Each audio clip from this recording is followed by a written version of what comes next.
வணக்கம் நண்பர்களே. இதோ அத்தியாயம் 18 கேட்போமா? யுகங்கள் பல கடந்து உனக்காக நான் பிறந்து வந்திருக்கிறேன் என் காதலனே. ஆசையை காத்துல தூதுவிட்டு இனிமையான பெண் குரல் நடுவில் தீமூட்டி சுற்றிலும் இளம் பெண்கள் கைகோர்த்து வட்ட வடிவமாக நெருப்பை சுற்றி ஆட வந்ததை பார்க்க பார்க்க அதிசயமாக இருந்தது பிரீத்திக்கு. அது புதுவிதமான அனுபவமாக இருந்தது. அடர்ந்த காடு என்பதினால் குளிர் அதிகமாக இருந்தது. அவள் அணிந்திருந்த ஸ்வெட்டரையும் போட்டியிருந்த சால்வையும் தாண்டி குளிர் அவளை தீண்டியதில் வெடவெடுக்க ஆரம்பித்திருந்தாள். கம்பளியை போத்திக்கோங்க ஐயா, அம்மாவுக்கு குளிர் தாங்கல. பழங்குடியினத்தை சேர்ந்த பெரியவர் ஒருவர் கனத்த கம்பளி ஒன்றை நீட்டினார். அவர்தான் அந்த கூட்டத்திற்கு தலைவர் போல. கூட்டத்தினர் அவருக்கு மரியாதை கொடுத்து கை கட்டி வாய் பொத்த, அவரோ சித்தார்த்தனுக்கு மரியாதை கொடுத்து கை கட்டி வாய் பொத்தினார். குல்லா, ராசா வந்திருக்காரு, ஆட்டம் பாட்டத்துக்கு மேலத்தை கொட்டு. அவர் ஆணையிட்டதில் கூட்டத்தை சேர்ந்த இளம் பெண்கள் நடுவில் தீமூட்டி அதை சுற்றி வந்து ஆட ஆரம்பித்தார்கள். அவர்களில் ஒரு பெண் பார்க்க வெகு அழகாக இருந்தாள். பெரிய கருவிழிகளுடன் சித்தார்த்தனையே ஏக்கத்துடன் பார்த்தபடி பாடியதை போல இருந்தது. அது பிரீத்திக்கு பிடிக்கவில்லை. அவ எதுக்காக இவனையே பார்க்கிறா? அவளுக்குத்தான் இந்த சந்தேகம். சித்தார்த்தன் பிரீத்தியை தவிர எவரையும் கவனித்ததாக தெரியவில்லை. குளிரில் வெடவெடுத்து கொண்டிருந்தவளுக்கு கம்பளியை போர்த்துவிட்டு அருகில் இழுத்து அணைத்து கொண்டான். ஒரே கம்பளியை இருவருக்குமாக அவன் போர்த்தியிருந்ததில் அவர்களின் நெருக்கம் மற்றவர்களின் பார்வையில் படவில்லை. பிரீத்தியை தன் மடியில் அமர்த்தியிருந்தான் சித்தார்த்தன். பெரிய கம்பளி இருவரையும் போர்த்தியிருக்க அவனது கைகள் அவளது தோள்களை தழுவி இறுக்கி வயிற்றில் படிந்திருந்தன. அவளுடைய கூந்தல் வாசத்தை அவன் முகர அவளது மூச்சு காற்றில் அவளது கன்னங்கள் சூடாகின. பிரீத்திக்கு தன்னுறவு மறந்தது. வானில் பறப்பதை போலவே இருந்தது. குளிருக்கு இதமாக அவளது உடல் சூடு அவளுக்கு உஷ்ணத்தை கொடுக்க விலக முடியாமல், விலக விரும்பாமல் அவனுக்குள் புதைந்து விட்டாள் பிரீத்தி. அவனது நெருக்கம் தட்டி எழுப்பிவிட்ட உணர்வலைகள் தீயென எழுந்து அவளை பொசுக்கின. கண்மூடி கிறங்கி அவன் மீது சரிந்திருந்தாள் பிரீத்தி. அதை அவன் உணர்ந்தான், மற்றவர்கள் உணரவில்லை. கம்பளிக்குள் நடந்த ஆலிங்கனத்தை அவர்கள் அறிய முடியவில்லை. அவன் மடியில் புதைந்து அவனது கைகளுக்குள் சிறைப்பட்டிருக்கும் அந்த நிலைமை நீண்டு கொண்டே இருக்க வேண்டும் என்று அவள் மனம் விரும்பியது. அந்த நடனம் முடியக்கூடாது. அவரும் சித்தார்த்தனும் கம்பளியை விட்டு வெளியே வரக்கூடாது. அவர்கள் அரண்மனைக்கு திரும்பக்கூடாது. அந்த அரண்யத்திலேயே இருந்துவிட வேண்டும். அவன் மடி மீது புதைந்து அவன் மார்பில் முகம் பதித்து இப்படியே பிணைந்திருக்க வேண்டும். அது முடியுமா? ஆசைய காத்துல தூதுவிட்டு ஆடிய பூவில் வாடைப்பட்டு செய்தியை கேட்டொரு ஜாடை தொட்டு பாடுது பாட்டு ஒண்ணு, குயில் கேட்குது பாட்ட நின்னு. குளிரை சுமந்து வந்த பாடலில் குளிர் நிரம்ப அவனை இறுக்கிக் கொண்டாள் பிரீத்தி. அவனது கரங்கள் இன்னும் ஆழமாக பதிந்ததில் இதமான இன்ப இம்சை ஒன்று நூதனமாக அவளை தாக்கியது. உணர்வுகளின் வீச்சை தாங்க முடியாதவளாக பிரீத்தி அவனுடன் ஒன்றிக் கொண்டாள். அதில் அவனது கரங்கள் இறுகி பரவி முன்னேறின. தாபத்துடன் சித்தார்த்தனின் சூடான இதழ்கள் அவளது செவி மடல்களில் படிந்தன. அவளது கூந்தலில் பூவாசத்தை உணர்ந்தான். வாசம், பூவாசம், வாலிப காலத்து நேசம், மாசம், தை மாசம், மல்லிகை பூமணம் வீசும். நேசத்துல வந்த வாசத்துல நெஞ்சம் பாடுது, சூடிய தேடுது, பிஞ்சும் வாடுது வாடையில, கொஞ்சம் ஜாடையை பேசுது, பார்வையும் சொந்தம் தேடுது மேடையில. ஆசைய காத்துல தூதுவிட்டு பிரீத்தியை இழுத்து ஏதோ ஒரு குளிர் நதியில் தள்ளிவிட்டது பாடல். அவள் உருகி பனி போல் ஓடிக்கொண்டிருந்தாள். சித்தார்த்தன் ஏது செய்தாலும் சம்மதம் என்று அவனிடம் தஞ்சமடையும் நிலையில் துய்ந்திருந்தாள். தாழ முடியாத தாபத்தை அந்த பாடல் அவளுக்குள் உற்பத்தி செய்ய ஏக்கம் கொண்டாள் பிரீத்தி. அவன் வேண்டும் என்று அவளது உடலும் மனமும் தேடிய தேடலில் மனம் துடித்தாள். தேனு பூந்தேனு, தேன்துளி கேட்டது நானு, மானு பொன்மானு, தேயிலை தோட்டத்து மானு, ஓடி வர உன்னை தேடி வர, தாழம் பூவில தாவர காத்துல, தாகம் ஏறுது ஆசையில, பார்க்கும்போது ஏக்கம் தீரல, தேகம் வாடுது பேசையில. ஆசையை காத்துல தூதுவிட்டு பாடல் தொடர்ந்து கொண்டிருந்தது. அனல் மூச்சு அவளை சுட்டது. அவளது முடிக்கோதி தோல் தடவி அவளது எலும்புகளை நொறுக்கி விடுபவனைப் போல இறுக்கி கொண்டவனை தடுக்க முடியாமல் அவனிடம் சரணடைந்திருந்தாள் அவள். கண்மூடி மனம் கிறங்க அவனது சிருங்காரத்தில் லயித்திருந்தாள். குழைந்து அவனுடன் ஒன்றியிருந்தவளின் தோல் வளைவில் முகம் அவன் பதித்தான் சித்தார்த்தன். முடியவே கூடாது என்று அவர்கள் விரும்பிய நடனம் முடிவுக்கு வந்துவிட்டது. விலக மனமில்லாமல் இருவரும் விலகி எழுந்தார்கள். கம்பளியை மடித்து கூட்டத்தின் தலைவரிடம் கொடுத்துவிட்டு பிரீத்தியின் தோள் மீது கை போட்டு அனைத்தபடி நடக்க ஆரம்பித்தான் சித்தார்த்தன்.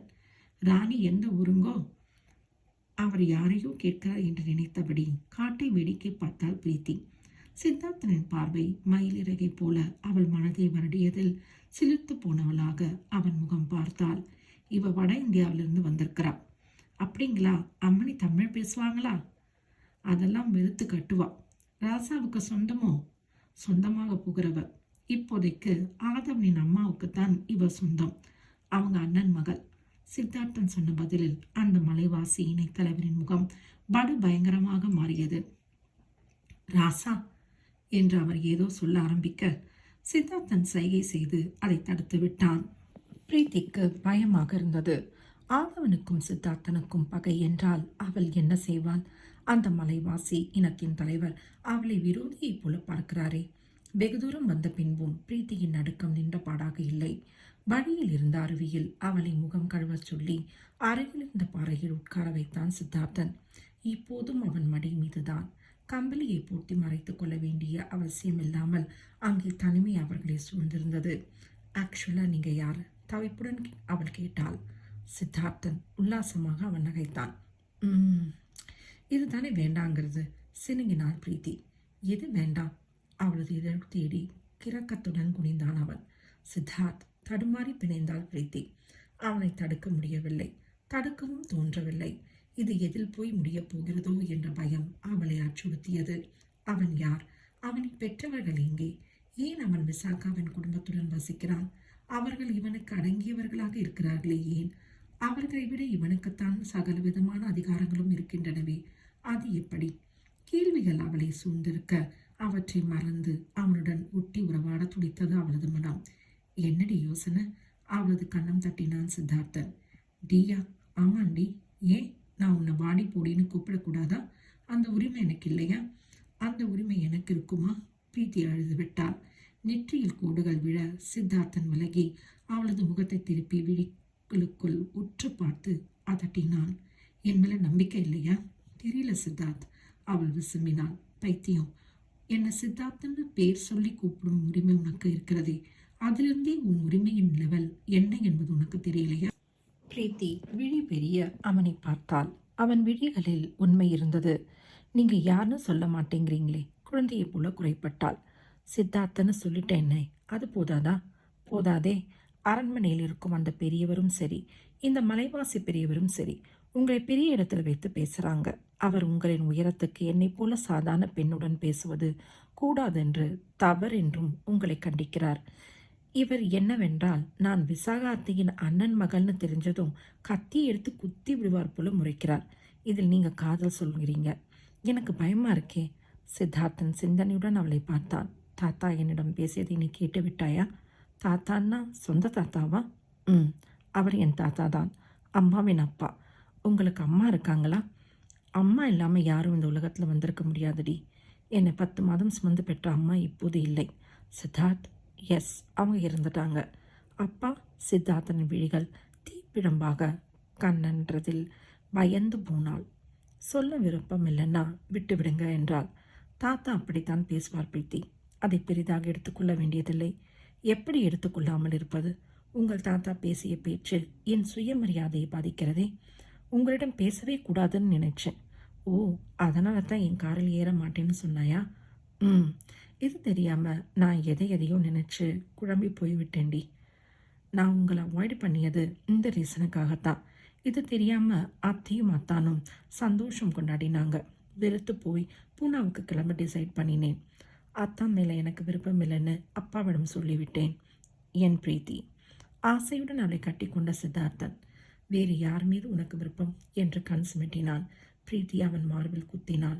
தாத்தாவை சமாளிப்பது என் பொறுப்பு. பெரியவர் எனக்கென்று இருக்கும் ஒரே சொந்தம் அவர்தான்.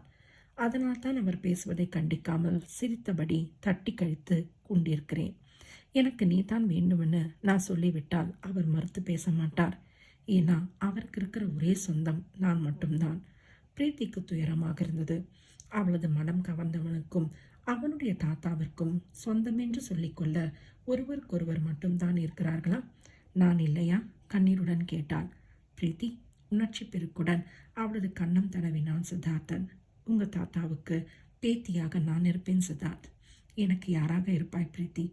குழந்தை போல கேட்டவனின் முடிக்கோதி மார்போடு அவனை சேர்த்தணைத்து முடிக்கோதி அவள் பாடினாள். காதல் வந்தால் சோயாவேன், கருணை வந்தால் தாயாவேன், கண்ணா உந்த நிழலாவேன், உனக்கென நான் வாழ்வேன். கவர்கல் எப்போதும் பனி பறந்திருக்கும் வனப்பிரதேசம். அங்கே அவனும் அவளும் ஒருவரிடம் ஒருவர் மனதை சொன்னார்கள். இத்துடன் இந்த அத்தியாயம் முடிந்தது. அடுத்த காணொளியில் அடுத்த அத்தியாயத்தை கேட்போம். நன்றி நண்பர்களே.